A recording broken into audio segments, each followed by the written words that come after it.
Processor চালু করার নিয়ম লিখো। প্রথমে যে কোনো একটি ওয়ার্ড প্রসেসর প্রোগ্রাম চালু করতে হবে।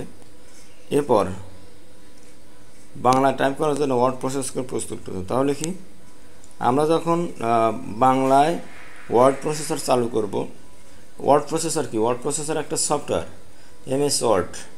তো আমরা যখন বাংলা এমএস ওয়ার্ড লিখতে যাব তখন আমাদের কি করতে হবে? এই ওয়ার্ড প্রসেসরটা কম্পিউটার ওপেন করতে হবে এবং ওয়ার্ড প্রসেসরের যে ফাইলটা যেখানে রাখা আছে সেখানে গিয়ে আমাদের ওয়ার্ড প্রসেসরটা ওপেন করতে হবে।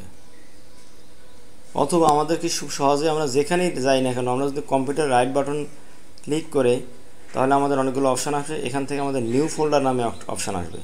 এখানে ক্লিক করলে আমাদের এমএস ওয়ার্ডটা দেখাবে। ওখানে ক্লিক করলে আমাদের কি হয়ে যাবে? এই ওয়ার্ড প্রসেসরের ফাইলটা ওপেন হবে।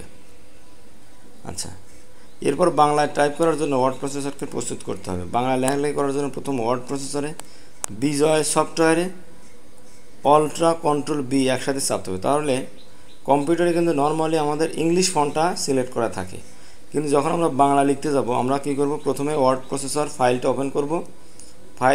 ওপেন করে আমরা কম্পিউটারে যে কিবোর্ড আছে সেখানে কন্ট্রোল অল্ট্রা বি একসাথে চাপবো। তাহলে কি হবে? অবরো সফটওয়্যার, তাহলে একসাথে চাপলেই আমাদের বিজয়ের যে লোগোটা সেটা ওপেন হয়ে যাবে। এরপরে অবরো সফটওয়্যারে F12 কি চাপতে হবে। আচ্ছা, পরবর্তী কাজ হলো ফন্ট নির্বাচন করা। আমরা যে ফন্ট আমরা বললাম যে এখানে লেখা আছে বিজয় সফটওয়্যারে ছোট নেমজি এবং অবরো সফটওয়্যারে নিকোশ ব্যান ফন্ট নির্বাচন করতে হবে। তাহলেই ওয়ার্ড প্রসেসরে বাংলা লেখালেখি করার জন্য প্রস্তুত হয়ে যাবে।